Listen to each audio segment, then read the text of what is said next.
আসসালামু আলাইকুম রহমতুল্লাহ বরকাতুহ। সম্মানিত মুসলিমগণ, রমাদান কারিম। আজকে আমি একটা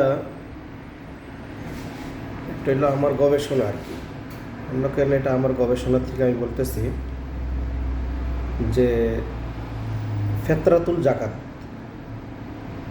এই ফেতরাতুল জাকাতটা নিয়ে অনেক ধরনের মন্তব্য চলতে আছে, বিশেষ করে বাংলাদেশে।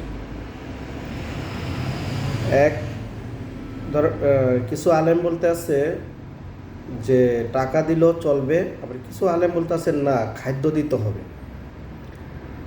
তো এখন খাদ্য কি কি? খাদ্য দিতে হবে পনির, খাদ্য দিতে হবে যব, খাদ্য আটা বা চাউল এবং খেজুর। তো এখন তাও দিতে হবে কি 28 রমজানের পরে। তো এখন কত হলো যে 28 রমজানের পরে যদি আমি 1 কেজি খেজুর বা আধা কেজি খেজুর কারো দেই, তখন সে কি করবো যে এই রমজান গেল গা, এখন আপনি আমাকে খেজুর দিচ্ছেন বা এখন আমার আটা দেন কি জন্য, বা জব দিতেছেন এই সময়। কিন্তু আবার বা পনির, যেমন পনিরের কথাটা বলি, বাংলাদেশে এমনও মানুষ আছে পনির তো খাই নয়, নাম তো শুনছে দূরের কথা, এমনও মানুষ আছে চোখে দেখে না পনির কি জিনিস, নামও শোনে নয়, চোখে দেখে নয়, খাইব তো দূরের কথা। তো এখন দেখেন 1400 বছর আগে রাসূলুল্লাহ সাল্লামের ছাগলের দুধ খাইছে। ছাগলের দুধ খাওয়া সুন্নত, আবার ছাগল পালা সুন্নত।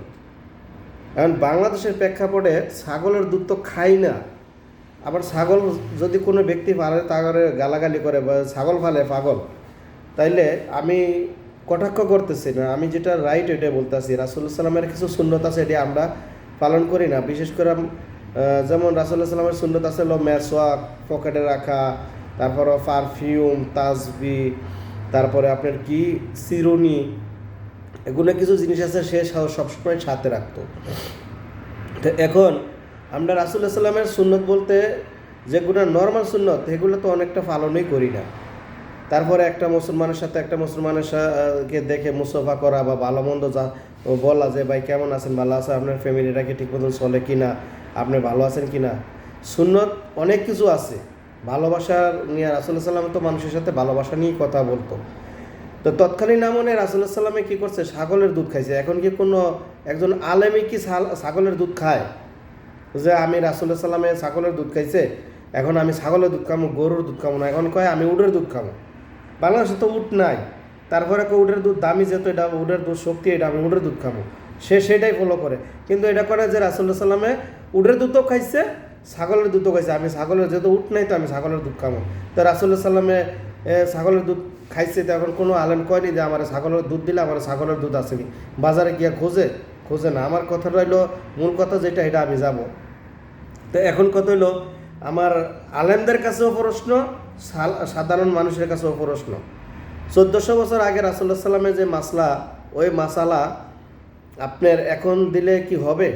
1400 বছর আগে না, 100 বছর আগে মানুষে ঠিক মতন খাইতেই পারে নাই, তারা জাকাতুল ফেতরা কি এটা তো জানি নাই। বিশেষ করে আলেম সমাজটা আমাদের বাংলাদেশে ধরেন স্বাধীনতার পরে অনেকটাই মানুষ জানা হয়েছে, এর আগে কতটুকু জানা হয়েছে জানি না।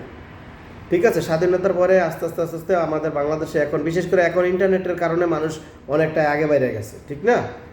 তো এখন এই জাকাতুল ফেতরাটা নিয়ে এক শ্রেণীর আলেমরা আছে, তারা বলতেছে খাদ্যই দিতে হবে, আর এক শ্রেণীর আলেম বলতেছে না, টাকা দিলেও চলবে।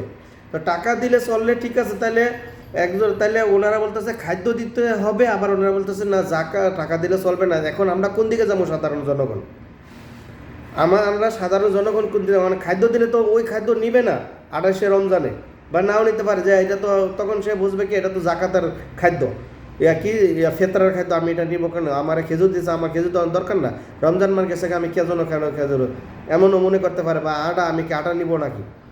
এখন আমার কথা হইলো যে আপনাদের কাছে প্রশ্ন, আলেমদের কাছে প্রশ্ন, আপনারা, এটা আমার ব্যক্তিগত গবেষণা, বা আমার চিন্তাধারা, বা আমার পরামর্শ। এখন আমি আপনাদের বলি না যে আপনারা করবেন, আপনারা করবেন না, এটা হলো আমার পরামর্শ, আমার ব্যক্তিগত গবেষণা থেকে আমি বলতেছি যে খাদ্য দেওয়া হোক, সমস্যা নেই, খাদ্যটা দিলে আরও ভালো হবে। কিছু এমন আমাদের বাংলাদেশের প্রেক্ষাপটে যেমন সেমাইটা কিন্তু খাদ্য, সেমাইটা কিন্তু আপনার চাল দিয়েই বানাইছে বা গম দিয়েই বানাইছে, চাউলের আটাতে বানাইব বা গমের আটাতেই বানাইছে বা আটা দিয়ে তো বানাইছে, সেমাইটা আটা ছাড়া হয় না। তাইলে যদি এই খাদ্যটা যদি আপনার একজন এই যে 28শে রমজানে যদি কোনো ব্যক্তিকে ঈদের জাকাতুল ফেতরা আদায় করার জন্য যদি সে যদি 1 কেজি পোলাওর চাল দিল বা সেমাই দিল, সুজি দিল, সুজিটাও কিন্তু আপনার ওই দিয়ে বানানো হয়, গম দিয়ে হোক আর চাল দিয়ে হোক, যেটা দিয়ে হোক বানানো হয়। তারপরে আপনার কিশমিশ দিল, অসুবিধা নেই, যে 250 গ্রাম দিব সেই জায়গা না আইলে 50 গ্রাম দিল।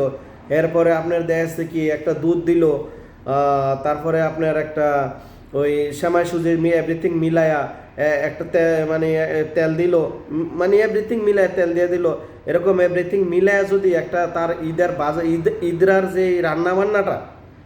যে রান্নাবান্নাটা সেটা যদি করতে পারে, তাইলে আমার দৃষ্টিতে আমি মনে করি যে জাকাতুল ফেতরা এভাবে সবচেয়ে সুন্দর, বিশেষ করে বাংলাদেশের প্রেক্ষাপট। আমরা বাংলাদেশের সেমাই সুজি এটা আমাদের কালচার, এটা আমরা খাই। আরব দেশে কিন্তু এই সেমাইটা খায় না, আরব দেশের ওনারা হালুয়া খায়, চকলেট খায়, আরও অন্য খেজুর খায়, এর মধ্যে অন্য অন্য জিনিসও খায় বিশেষ করে। দেখুন আমি মনে করি বিরিয়ানি তো পৃথিবীর সব দেশেই চলে, কম আর বেশি, পৃথিবীর সব দেশেই বিরিয়ানিটা চলে, এলা যে কোনো ধরনের বিরিয়ানি হোক, যেভাবে বানানো, যে কোনো চাউলের হোক, চাল তো বহু রকমের, ঠিক আছে। তো যে পৃথিবীর সব দেশেই আপনার বিরিয়ানিটা চলে। যেমন আমাদের চাল হলো চিনিগুড়া চাল বা কালিজিরা চাল, কিন্তু যেমন আরব দেশে বেশিরভাগই চলে আপনার বাসমতি চাল বিরিয়ানির জন্য। তো এরকম চালটা যদি আমরা তো চাল দিতে পারতাছি, কোনো ব্যক্তি যদি আপনার পোলাও খাইতেছে ওটার জন্য আমরা 1 কেজি চাল দিয়ে দিলাম। তো এভরিথিং মিলায় যদি একটা মানুষের যারা জাকাতুল ফেতরা আদায় করতে চায় তারা যদি এভাবে মিলায় যদি আপনার এটা দেয়, আমার মনে হয় সবচেয়ে বেটার। এখন আমি বলি না যে তারা দিবেন, কিন্তু আমার দৃষ্টিতে ওইটাই যে ঈদের দিনকার যে বাজারটা আছে ওই বাজারটা যদি কইরা দেয় আমার দৃষ্টিতে সবচেয়ে ভালো হয়।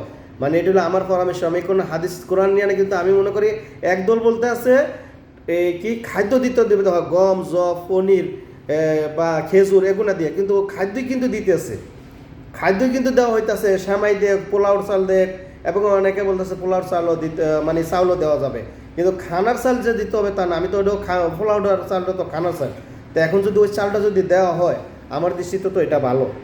যে একজন মানুষের যা তার স্বামী নাই বা ছেলে বাচ্চাদের নিয়ে কষ্টে আছে, গরিব মানুষ, তো আমরা তো আর প্রকাশ করে দিলাম না যে এটা আপনার কি জাকাতুল ফেতরাতের খাদ্য বা দিলাম, কিন্তু আমরা দিলাম কি এটা ইয়ার জন্য যে আমাদের জাকাতুল ফেতর আদায় হয়ে গেল গা, আবার ওই ফ্যামিলিটাও খুশি থাকলো যে কারো স্বামী নেই গা, কারো স্বামী মারা গেছে, বা কোনো মহিলা ডিভোর্সি, তার সংসারটা চলতে কষ্ট হইতেছে, 2টা বাচ্চা লইয়া। তো এখন যদি আমরা তো সারা বছর দিমু না বা দেই না, সারা বছরে কয়জনই দেয়, কিছু শ্রেণীর লোক আছে নিজেরা হাইট করার জন্য দান খরাত করে, কিছু শ্রেণীর লোক আছে নীরবে দান খরাত করে। তবে সবচেয়ে উত্তম হলো নীরবে দান খরাত করা। তো এখন হইলো যদি আরেকজনের উৎসাহ দেওয়া হয় যে আমি নিজে করতেছি তোমরাও দাও, তাই সেটাও ভালো। দান সদকা দুনো রকমই করা যাবে, প্রকাশ্যও করা যাবে, আবার আপনার গোপনীয় করা যাবে। কিন্তু প্রকাশ্য করতে গেলে আপনার ওইটা হাইড করার জন্য না, ওইটা বুঝতে হবে যে আমি যে দান খরচ বা আমি নিচের দিকে আমার হয়তো ভাষা ক্ষেত্রে আমার ভুল হইতে পারে, খরাত জিনিসটা ভাষাটা ব্যবহার হয়ে গেছে আমার, যদিও তাই আমার ক্ষমা করবেন। যেমন দান সদকাটা কিন্তু আপনার যেটা ওই যদি কাউকে উৎসাহ দেয় যে আমি দান সদকা করতেছি, আমার দেখা দিয়ে আরেকজনে করুক, তাহলে আমি মনে করি ভালো, এটা খারাপ না।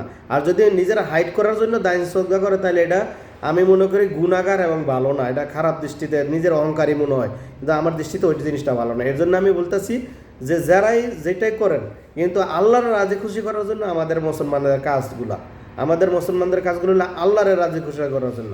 কারণ আল্লাহরে রাজি খুশি না করা যদি আমরা অন্য কিছু করি তাহলে তো এটা আমাদের ভুল। এই হলো আমার কথা। এখন আপনাদের কাছে আমার আকুল আবেদন বা অনুরোধ, আমার এই কথাগুলো কি সঠিক কিনা এটা আপনারা যাচাই বাছাই করে দেখবেন। আর আলেম সমাজ যারা আছেন, বাংলাদেশের আলেম সমাজ যারা আছেন, আপনারা কোন আলেম দেখা লাভ নাই, আহলে হাদিস দেখা লাভ নাই, আহলে সুন্নাহ দেখা লাভ নাই, আহলে কিছুই আমার দেখা লাভ নাই। আমি সর্বশেষ একজন মুসলিম। আমি যেটা রাসূলুল্লাহ সাল্লামের আমি তরিকা অনুযায়ী চলতেছি বা চলে আসছি, কিন্তু আমি ওই যে দলাদলির ভিতরে নাই। আমি দলাদলির ভিতরে নাই। আমি যদি আল্লাহর ইবাদত করব, এক আল্লাহর ইবাদত করব, আমি কোনো নবীর ইবাদত করতে আসি না। আমি নবীরে অনুসরণ করব, নবীর অনুসরণ করে আমি আল্লাহর ইবাদত করব। কিন্তু আমি দল করতে গিয়া আমি পথভ্রষ্ট হব, সেই আবাদত আমার দরকার নেই। আমি আবাদত অল্প করতে পারি, কিন্তু আমার কথা হলো সঠিক আবাদত করতে হইবে। আমি শিরিক কুফর বিদাতে আমি করতে চাই না, আর করিনি। আমার জানা মতে আমি ভবিষ্যতেও করতে চাই না। আল্লাহ আমার এর থেকে দূরে রাখুক। আল্লাহর কাছে আমি সবসময় হেদায়েত চাই। আল্লাহর থেকে আমি সবসময় যে এই শিরিক কুফর বিদাত আল্লাহ যে আমার এই দিক থেকে দূরে রাখে, বিশেষ করে এটা। তারপরে মানুষের পরের হক নষ্ট করা, এগুলোর থেকে যে আল্লাহ আমার দূরে রাখে। আল্লাহর কাছে সবসময় আমি যাই, আল্লাহ তুমি আমার হেদায়েতের উপরে রাখো, হেদায়েতের উপরে রাখো। এখন আমার আপনাদের কাছে এটুকুই আমার পরামর্শ বা অনুরোধ। দেখেন আমার এই কথাটা কি সঠিক আছে কি না। যদি সঠিক না হয় তো আমার ভুল শুধরাইয়া দিবেন, আর যদি সঠিক হয় তো আপনারা ওটা চিন্তা ভাবনা করবেন, ঠিক আছে।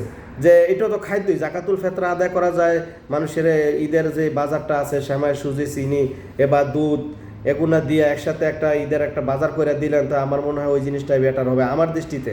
এবং হাদিসেও বলতেছে খাদ্য দিয়া, তাইলে আপনার আল্লাহ রাসূলও খাদ্য দিয়া বলতেছে, হাদিসও বলতেছে খাদ্য দেয়া। খাদ্য দেওয়া বলে আমরা এই খাদ্যটাই দিই, খানাই দিই, পোলাও চালও দেওয়া যায়। তো ওকে অনেক কথা বলে ফেলছি। যদি কথা আমার ভুল হয়ে থাকে আমারে ক্ষমা করবেন। আমি একজন মুসলমান হিসাবে মুসলমান ভাইয়ের কে ক্ষমা চোখে দেখবেন, এর জন্য আপনাদের কাছে দোয়া চাচ্ছি। এবং আমি সবার প্রত্যেক মুসলমানের জন্য দোয়া করতেছি। এবং বিশেষ করে আপনার ফিলিস্তিনি যারা ক্ষতিগ্রস্ত মুসলিম আছে তাদের জন্য আমি দোয়া করি। আর যারা সঠিক মুসলমান মানে সঠিক মুমিন মুসলমান তাদের জন্য দোয়া করি। আর সবাই কেউ কোনো মুসলিম যদি শিরিক কুফর বিদাতের ভিতরে জড়িত হয়ে থাকেন, যত সময় আপনারা বের হয়ে যান। আপনি আবাদত যদি করেন, যদি শিরিক কুফর বিদাত থাকে, তাহলে আপনার ওই আবাদত কবুল হওয়ার সম্ভাবনা কম। এটা আমার কথা না, আল্লাহ রাসূলের কথা এবং আল্লাহর কথা না। আমি এত বড় মুহাদ্দিস না যে আপনাদেরকে আমি মাসলা দিই, আমার এটা দরকার। কিন্তু যেটুক আছে, যেটুক যেমন সাধারণ যেটুক শিক্ষা পাইছি, আর বড় বড় স্কলাররা যা বলে তাইটা আমরা সাধারণ মানুষ শুনে যেটুকু আমরা শিখতেছি, এই অবস্থাটা। আর পারলে কোনো একটা কোরআনের আয়াত যদি শিখতে পারি, এটা আমি মনে করি আমার নিজের অনেক দৈন্য। আমি চেষ্টা করি শেখার জন্য। হয়তো অনেকে অনেকটা মন্তব্য করতে পারেন, তবে মন্তব্য করার আগে দেখবেন যে আমার কথাটা কি সঠিক কি না।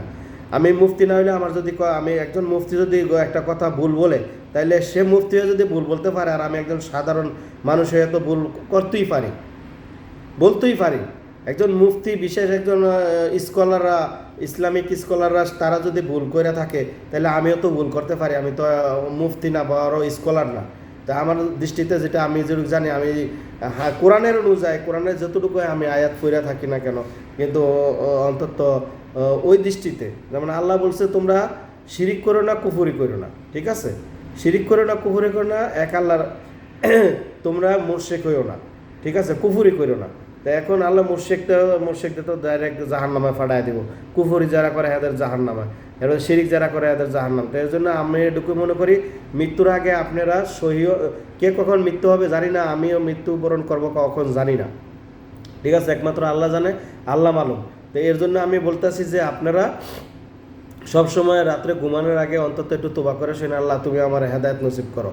অন্তত এই রাস্তাটা, এই আমাদের একটা রাস্তা আছে আল্লাহর কাছে, এটাই যে আল্লাহ তুমি আমার সঠিক পথে, সিরাতাল মুস্তাকিমের পথে রাখো। ওকে, আল্লাহ হাফেজ, ভালো থাকবেন, ফি আমানিল্লাহ। আবার দেখা হবে সামনে, যদি কোনো টপিক নিয়ে আসি বা কোনো কথা নিয়ে আসি, কোনো চিন্তাধারা নিয়ে আসি, কোনো গবেষণা যদি করে থাকি, তাইলে আমার এই পোস্টটাকে আপনারা শেয়ার করে দিয়েন। অন্যজনে যদি কারোরও যদি কোনো লোকের যদি একটু উপকারে আসে, আর আমার এই কথাগুলো যদি কোনো আলেম সমাজের কাছে গিয়ে পৌঁছায়, ওনারা যদি আমার কথাগুলো নিয়ে চিন্তা ভাবনা না করো, কিন্তু একটু বিবেচনা যদি করে, না কথা তো ঠিক আছে যে জাকাতুল ফিতর এইভাবে দেওয়া যায়, তখন তারা একটা ডিসিশন দিতে পারে না এইভাবে হোক। তো এই খাদ্য দিয়ে যেহেতু জাকাতুল ফিতর আদায় করা হবে, তাই এটা তো খাদ্য। ওকে, আল্লাহ হাফেজ, ফি আমানিল্লাহ, সবাই ভালো থাকবেন।